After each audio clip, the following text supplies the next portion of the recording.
days, Americans can have confidence that the banking system is safe. Your deposits will be there when you need them. Small businesses across the country, the deposit accounts at these banks can breathe easier knowing they'll be able to pay their workers and pay their bills.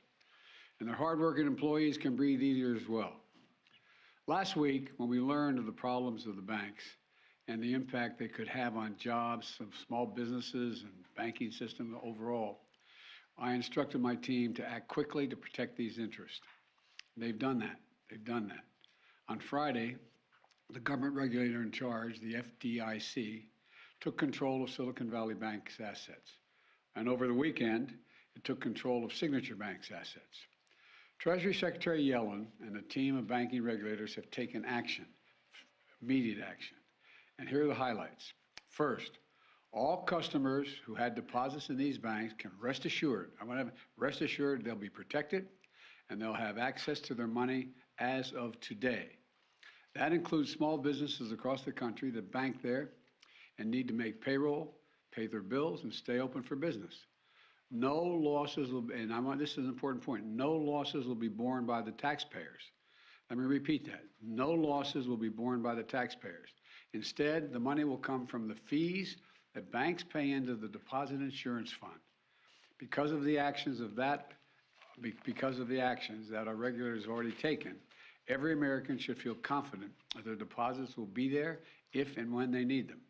Second, the management of these banks will be fired.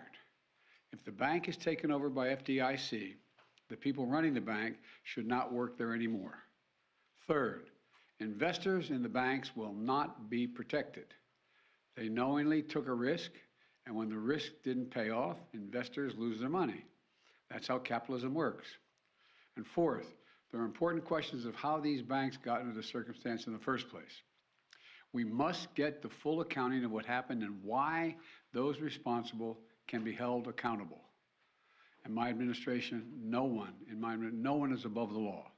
And finally, we must reduce the risk of this happening again. During the Obama-Biden administration, we put in place tough requirements on banks like Silicon Valley Bank and Signature Bank, including the Dodd-Frank law to make sure that the crisis we saw in 2008 would not happen again. Unfortunately, the last administration rolled back some of these requirements. I'm going to ask Congress and the banking regulators to strengthen the rules for banks to make it less likely this kind of bank failure would happen again, and to protect American jobs and small businesses. Look, the bottom line is this. Americans can rest assured that our banking system is safe. Your deposits are safe. Let me also assure you we will not stop at this. We'll do whatever is needed. On top of all this, let's also take a look at a moment to put the situation in a broader context. We've made strong economic progress in the past 2 years. We've created more than 12 million new jobs, more jobs in 2 years than any president has ever created in a single 4-year term.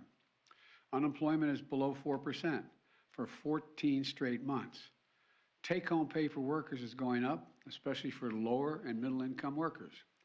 And we've seen record numbers of people apply to start new businesses, more than 10 million of them, more than 10 million applications over the last 2 years starting businesses. Now we need to keep this progress going. That's what swift action that my administration over the past few years is all about. Protecting depositors, protecting the banking system, protecting the economic gains we've made together for the American people. Thank you, God bless you, and may God protect our troops. See you in California. Mr. President, what do you know right now about why this happened? And can you assure Americans that there won't be a ripple effect? Do you expect other banks to fail, Mr. President? Should all depositors be protected at all banks? All right, thank you, everybody. In-town travel.